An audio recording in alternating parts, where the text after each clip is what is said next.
Hey everybody, this video has been a long one in the making, and let me tell you, it's gone through a lot of different versions. Originally, this was going to really lean into being an April Fool's video by being a fast food tier list, where I was going to rank the main item at each restaurant against each other. The signature item like the Big Mac at McDonald's or the Whopper at Burger King. But then I realized not every fast food place has a signature item, so I pivoted to the most popular item at each place. Then I realized for my channel with an audience of health-conscious people that probably wouldn't be very helpful and the results would probably be pretty skewed and not represent the restaurants very well at all. So then I tried to rank the healthiest thing at each place against each other, and even that ended up being too convoluted and more confusing and misleading than anything else. But by this point I was already knee-deep in this idea and had already collected a bunch of data. I had to do something with it. So today we're going to take a look at my picks for the healthiest meal at each of some of the most popular fast food restaurants.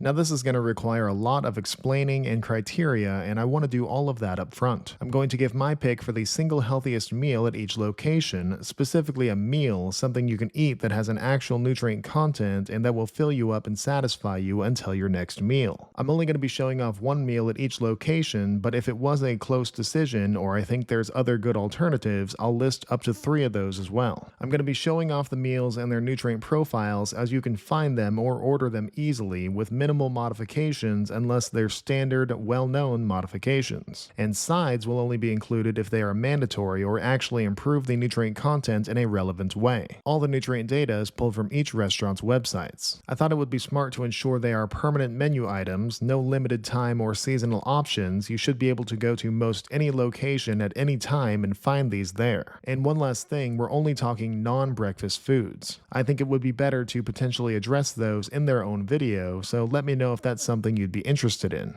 I also had to set up some criteria for what restaurant should be included. The lines of what counts as a fast food restaurant have been a bit blurred, but ultimately I zeroed in on one word and one concept, that being fast. Can you pull up to a place and reasonably expect to be out of there in a few minutes? Basically, I asked the question, do these locations often have drive-thrus, and if they do, they're in. If they don't, they're probably out, with a few exceptions that are still pretty universally accepted as fast food regardless. This helped me weed out what are more considered as fast casual restaurants that usually take a bit more time, encourage eating in location more, and often have more flexibility in how you can order. Think places like Chipotle, Kava, Shake Shack, Jersey Mike's, Five Guys, Firehouse Subs, and Qdoba. Though if there's interest, maybe there could be a video in the future on how to optimize those as well. I should also mention that pizza places kind of apply here too. While they're often considered fast food, the fact that they're not really fast without ordering ahead I think should omit them from this video. Also, locations that don't really have any variety in their menu are not going to be included. For instance, a lot of chicken places just have different sizes of the same food, and there's really no point in talking about that. And this should be a given, but the restaurant needs to have actual meal food, not just donuts or pretzels and such. And lastly, in order to qualify, they have to be chains found in the US, since I doubt you want me talking about places that I've never even heard of, and they have to have a sizable amount of restaurants nationwide. I think my cutoff was at least 300, and even though I decided this video made more sense to not be a ranking, if you so feel inclined, you can feel free to rank the meals I've collected, and I'd actually love to see how y'all would do so. We're going to go in alphabetical order here, so for the first restaurant, A&W, I have selected their grilled chicken tenders, and these are the numbers for a 5-piece order. They're very protein dense, as you would probably expect from grilled chicken. A&W has about as classic of American food as it gets, mainly a variety of burgers, hot dogs, fried sides, and chicken. And while many of those have more complex nutrient profiles, I don't think they're in positive ways when compared to their plain grilled chicken. A&W is actually probably most well known for their root beer and subsequently their root beer floats, but I don't think I was going to get away with calling that the healthiest thing on their menu. For Arby's, I'm going with their roast beef gyro, a Greek twist on their standard meaty approach. It's got a blend of relevant nutrients, with many of its calories coming from ingredients that are not just meat and bread. And while they are most associated with sandwiches that are mainly just meat and bread, there's a lot more variety than I assumed, including roast beef, chicken, and turkey options. Though I mainly chose this gyro because by my metric, it has the most to offer per calorie. The pita bread and sauce go a long way with that. For Bojangles, which is so fun to say by the way, you should try it, I've chosen their grilled chicken salad. These are the numbers without dressing included, so in practice those bars for fat or carbs will likely be higher. Bojangles is most known for serving a variety of chicken foods, though mainly fried chicken, but they do have a couple of real salads, so this ended up being an easier decision. Lettuce, spinach, cucumber, grape tomatoes, and grilled chicken. You're going to get a lot more per calorie out of those than anything else on this menu. Next up for Braum's, we have another grilled chicken salad, though their strawberry poppy seed chicken salad is also good. I believe these are the numbers without dressing, so be sure to take that into account. Braum's has a variety of meal options from burgers to chicken, though I would argue they're more well known for their variety of ice cream flavors and the mini market found in essentially all of their stores. But when you're just driving through, it's hard to argue with the merit of a fresh salad. With lettuce, cabbage, spinach, carrots, tomatoes, and grilled chicken, you know exactly what you're getting yourself into. For Burger King, as far as permanent menu items go, I would say their Royal Crispy Chicken Sandwich ordered as just the sandwich. Burger King actually has a bunch of limited time and digital options, but I couldn't include any of those due to my aforementioned guidelines. For their standard menu, it's mainly burgers, chicken sandwiches, chicken nuggets, chicken fries, and a variety of sides. I've mainly chosen their Royal Crispy Chicken Sandwich due to it having the best nutrient profile of the standard options on their menu that I think would qualify as a full meal. For Captain D's, I think the choice has to be their Wild Alaska Salmon. It seems to have to come with sides, so for those I would go with broccoli and green beans, and their nutrient contributions are included here. Captain D's is one of those rare seafood-focused restaurants, and they actually have quite a bit of variety within that realm. Though most of them are fried foods, they do have a few grilled options, notably white fish or shrimp. Though I think the nutritional merit per calorie of the salmon is pretty undeniable. And they have many options for sides, ranging from fatty favorites to genuinely innocent and nutrient-dense choices.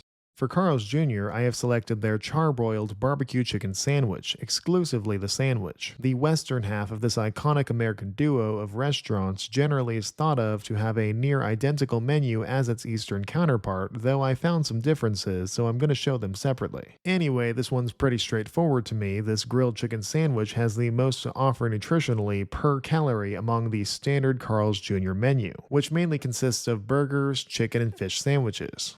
For Checkers and Rallies, I felt it best to go with their plain classic wings, sporting exactly the nutrients you would expect from sauceless chicken wings. Checkers and Rallies has a wide selection of American foods including burgers, fries, chicken sandwiches, chicken tenders, fish sandwiches, and hot dogs. But there is little as simple and tried and true as plain chicken, and to me its simplicity in terms of nutrients and ingredients beats out everything else on their standard menu. For Chick-fil-A, I decided on their Cool Wrap, though their grilled chicken Cobb, spicy Southwest, and market salads were not far behind. I just found the wrap to have the best nutrient profile among the bunch, especially with that high fiber content. It feels like more of a complete dish than a sandwich or nuggets with the inclusion of a greater variety of ingredients, and it seems less likely to incentivize consumption of overly fatty or sugary sauces alongside it. Though the main benefit is simple, it's their high protein and fiber contents in their lighter selections, making it easier for those who are seeking that.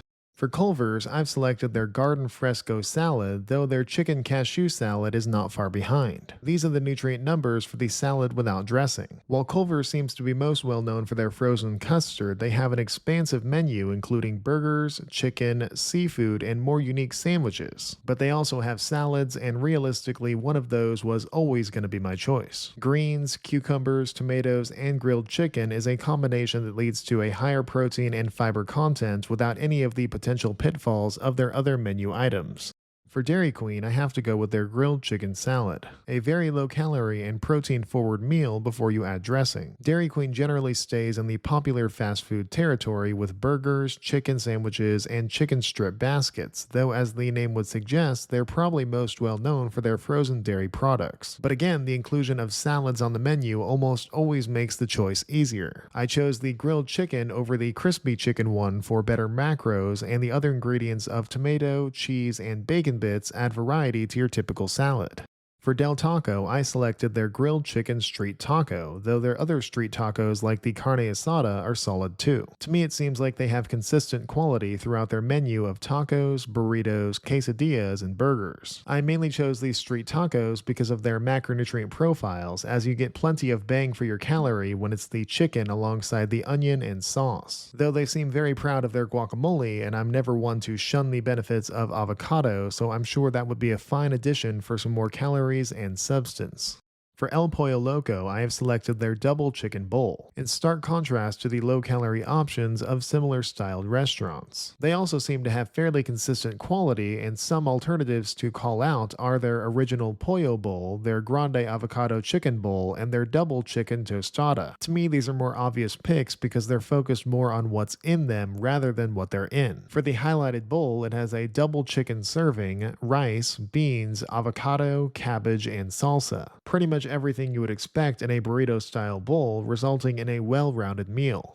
For Freddy's, I'm going to go with their grilled chicken club sandwich, just the sandwich. A higher protein chicken sandwich to be sure. Freddy's has a lot of popular fast food choices like a variety of unique burgers, chicken sandwiches, hot dogs, and chicken tenders, though they may be more known for what they advertise, that being their frozen custard. Anyway, the club sandwich is as complete as you can realistically expect: grilled chicken, bacon, lettuce, tomato, and Swiss cheese. For Hardee's, I've decided on the charbroiled chicken club sandwich. The Eastern counterpart has a slightly different menu, resulting in a slightly different choice. Hardee's has a lot of familiar fast food options ranging from burgers to chicken tenders, but to me, this more traditional club sandwich runs away with being the best choice when looking at all the options' macronutrient profiles. For In-N-Out, I think the obvious choice is their double-double protein style. While In-N-Out may seem to have a rather limited menu at first, a few more options open up when including their not-so-secret menu. This includes much bigger burgers, their signature animal-style burgers, and an option to have your burgers in a lettuce wrap rather than a standard bun. This significantly cuts down on calories from carbohydrates, allowing you to focus more on the goodness inside nutritionally.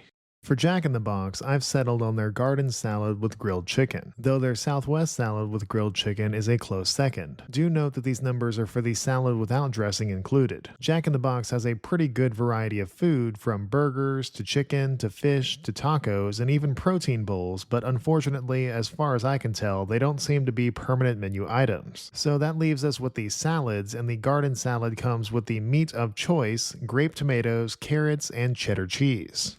For Jimmy John's, I selected their Turkey Tom Unwich, but some alternatives include the Big John Unwich, the Pepe Unwich, and the Country Club Unwich. In case you're wondering what an unwich is, it's just what they call their sandwiches when in a lettuce wrap. The Turkey Tom itself is a pretty simple sandwich with ingredients that are hard to go wrong with, including obviously turkey, lettuce, tomato, mayonnaise, and a variety of potential add-ons like cucumber, onion, avocado, and cheese. For KFC, I have to go with their original recipe chicken breast. I would have gone with their grilled chicken, but that doesn't seem to be a universal standard menu item anymore. Still, the chicken they do have is not without its nutritional merit. KFC has a vast variety of chicken dishes, including tenders, nuggets, sandwiches, pot pies, and bowls, but I think none of them top their chicken breast when it comes to nutrition. And of course, this is assuming without sides, as it doesn't seem like you have to add them.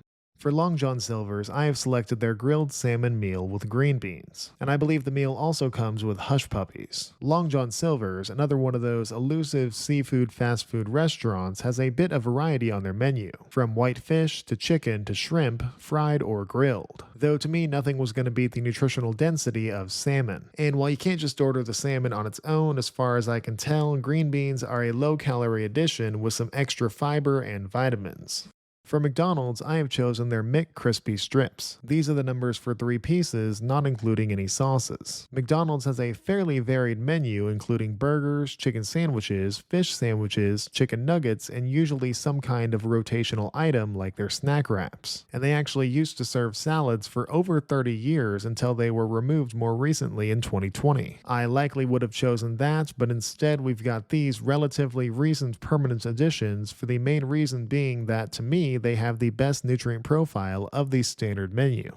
For Panda Express, I've selected a bowl with their grilled teriyaki chicken and super greens. Though their string bean chicken breast, broccoli beef, and mushroom chicken are good alternatives too. Panda Express has a bit more menu flexibility than most, but still simple enough that I wanted to include them. This combination is a good protein per calorie choice, and that ratio only maintains should you order a bigger portion. And this ratio helps ensure that these calories are going more towards things that you actually want them to.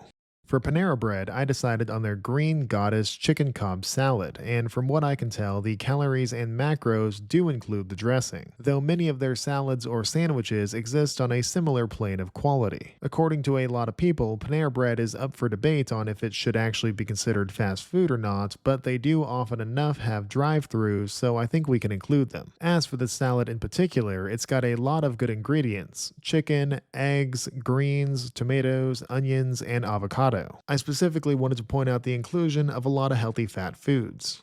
For Popeyes, I went with their blackened chicken tenders. These are the numbers for a 3-piece order. While Popeyes is known for their variety of chicken foods, sandwiches, tenders, and wings, they are most commonly sold in the form of fried chicken. However, their blackened tenders cut down on a lot of calories while putting more of the emphasis on protein, which is more in line with what you'd expect from chicken.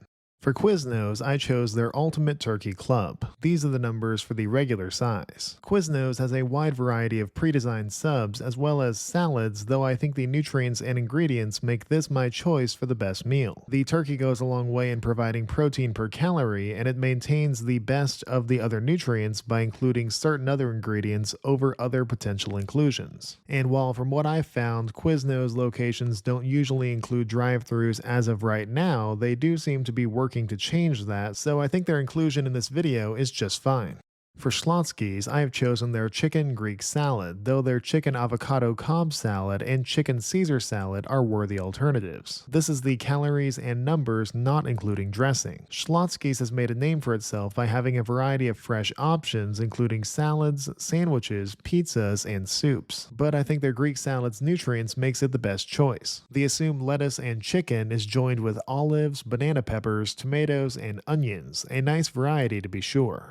For Sonic, I'm going to go with their crispy tenders. These are the numbers for 3 pieces, of course without sauce. While Sonic is arguably most known for their drinks and frozen treats, they have a fair amount of food options too. Mainly burgers, hot dogs, and chicken, though regularly with limited time options too. As for those crispy tenders, it's a simple explanation. I just feel they have the best nutrient profile of the permanent meals on Sonic's standard menu. For Starbucks, I went with their tomato and mozzarella on focaccia, though I also could have seen a world where I chose their jalapeno chicken pocket. While Starbucks is overwhelmingly thought of as a place to get coffee and other drinks, they do usually have a food menu, and it would have felt wrong to not include them considering the popularity of the chain. So for this tomato and mozzarella sandwich, it is worth noting that it's fully vegetarian, including tomato, pesto, and spinach. Starbucks might not have the most meal-like foods, but there are some pleasant bite options to have along their drinks. And they actually have a more expansive breakfast menu, but again, I'm not including those in this video. For Steak and Shake, I went with their chicken fingers. These are the numbers for a 3-piece order. The most recent thing you've likely heard about Steak and Shake is their decision to switch to using tallow, but they have a more varied menu than you might expect, including, obviously, steak burgers and shakes, but also chicken, franks, and chili. My selection here is again for a simple reason. To me, these chicken fingers just have the best nutrient profile among their standard menu options. For Subway, I've decided on their grilled chicken protein bowl, but their Black Forest ham, oven roasted turkey, and steak protein bowls and salads are viable alternatives. Subway has built their brand on you being able to customize your food, be it sandwiches, salads, wraps, protein bowls, and more. However, they do have many pre-designed options for all of them. The grilled chicken protein bowl comes with Monterey cheddar cheese, lettuce, spinach, tomato, cucumber, onions, black olives, and various types of peppers, of course with the option for more customization.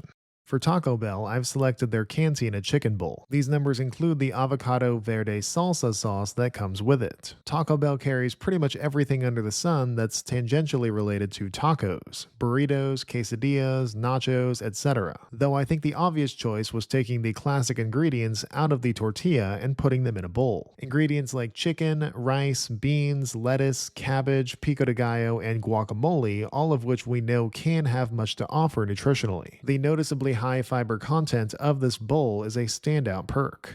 For Taco John's, I went with their Super Soft Shell Taco, though their Fiesta Soft Shell Taco and Boss Bowl with Chicken are also worth a shout out. Taco John's has what you might expect: tacos, burritos, quesadillas, nachos, and sandwiches, which I actually didn't expect. But I personally found their more traditional style taco to have the best nutrient profile on their standard menu, proof that classic simple ingredients like beef, cheese, lettuce, and tomato can work when done right. For Tropical Smoothie Cafe, I have selected their Turkey Bacon Ranch Sandwich, though only just barely ahead of their Super Green Caesar Salad, Super Caesar Chicken Wrap, and Chicken Bacon Ranch Flatbread. Tropical Smoothie Cafe is, as you might have guessed, best known for their wide array of smoothies, but they do have an expansive food menu too, including tropical bowls, wraps, salads, and quesadillas. Funny enough, I think this is the only actual sandwich on their standard menu, and while the quality of their food seems consistent across the board, I mainly picked this one because of its macronutrient profile. For Wendy's, I'm selecting their Cobb salad, though their Parmesan Caesar salad, apple pecan salad, and taco salad are pretty good too. And these numbers do include the dressing that it comes with. Wendy's has a fairly traditional fast food menu comprising of burgers, chicken sandwiches, chicken nuggets, and so on. Though I feel like their salads are pretty well known as well. This Cobb salad in particular is full of ingredients that we know can pack a nutrient punch: lettuce, chicken, egg, tomato, onion, and more. And you do get a bit of selection when it comes to the dressings too. For Whataburger, I'm going to go with their garden salad with grilled chicken, though their Cobb salad with grilled chicken is a close second. These numbers are not including the dressing. Whataburger is obviously most known for their burgers, though funny enough, I think they have more chicken options at the moment, including sandwiches and boneless wings. But they also have chicken salads, and nothing was going to top those. Their garden salad in particular highlights carrots and grape tomatoes, while their Cobb salad mainly adds hard-boiled egg and bacon. For White Castle, I'm going with their chicken ring slider, though the nutritional profile of their original slider is comparable. White Castle's standard menu is not that varied, almost exclusively being comprised of different types of sliders: beef, chicken, and fish. Since that's the main ingredient being swapped out, the nutrient compositions of all the different sliders are fairly similar. I just think the chicken ring slider landed on top. And last but not least, for Zaxbys, I've chosen their house salad with grilled chicken, though their Asian sensation salad, blue salad, and Cobb salad are all right there too. Zaxbys mainly carries fried chicken, but they're one of the few chicken specializing restaurants that I felt appropriate to include in this video due to having a more varied menu. And by that I mean they have salads. Salads will do that. This house salad contains mixed greens, carrots, cabbage, cucumber, and tomato to give it a nice colorful spread that you would want from a salad.